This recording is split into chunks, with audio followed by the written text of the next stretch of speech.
case is about protecting a homeowner from an uninvited and unwelcome intruder who disrupted the homeowner's sense of security and safety in his home. Snart is guilty of burglary for two reasons.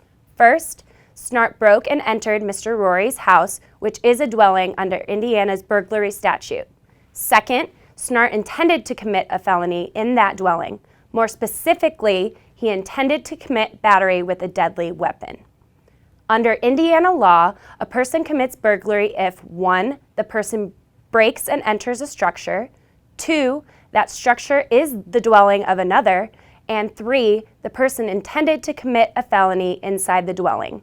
Further, under Indiana common law, a dwelling is defined as a settled residence for a person and his or her personal belongings.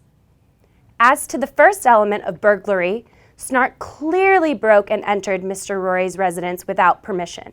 Snart's conduct satisfies the remaining two elements. First, Mr. Rory's residence is a dwelling.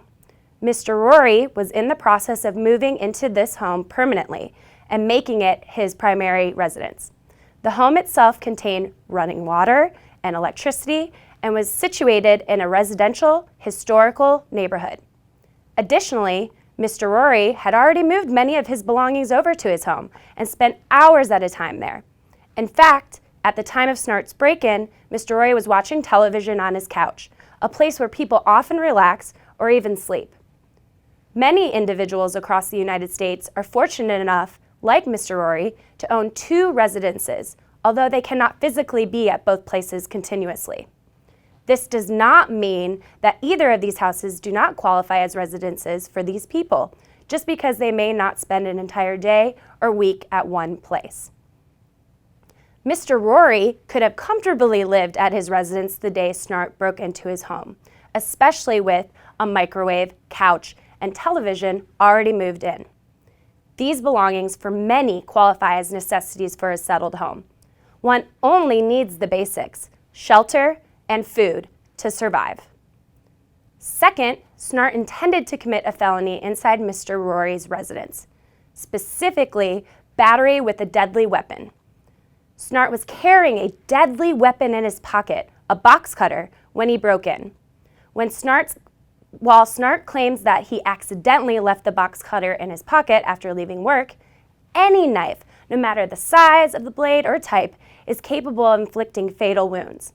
Indeed, though a utility knife is used for cutting open boxes, it also can be used for cutting hides, butchering animals, and even cleaning fish. If a knife can be used for these purposes, it certainly can be used with deadly force upon a person, especially when it is wielded by a trained Army Special Forces veteran like Snart. Moreover, not only was the box cutter a deadly weapon, but Snart had every intention of attacking Mr. Rory with it because he had previously vowed to cut Mr. Rory if he ever saw him again. 2 weeks after this threat, Snart broke into Mr. Rory's home while Mr. Rory was there watching television. Fortunately for Mr. Rory, he spotted Snart in his living room, intruding into his residence, causing Snart to flee. Snart's covert entry into Mr. Rory's home, coupled with his flight upon his discovery by Mr. Rory, shows that he had something more in mind than merely retrieving an allegedly stolen watch. If Snart truly wished to retrieve this item, he could have simply called ahead of time or even asked the police to retrieve it for him to avoid any confrontation. Instead, Snart, who was still angry from finding out about Mr. Rory's relationship with his girlfriend, had no business being at, let alone breaking into Mr. Rory's residence. In sum, Snart is guilty of burglary for two reasons. First, Mr. Rory's house is a dwelling because it is his settled residence. And second, Snart had the intent to commit battery with a deadly weapon in Mr. Rory's residence after he threatened Mr. Rory's life 2 weeks beforehand.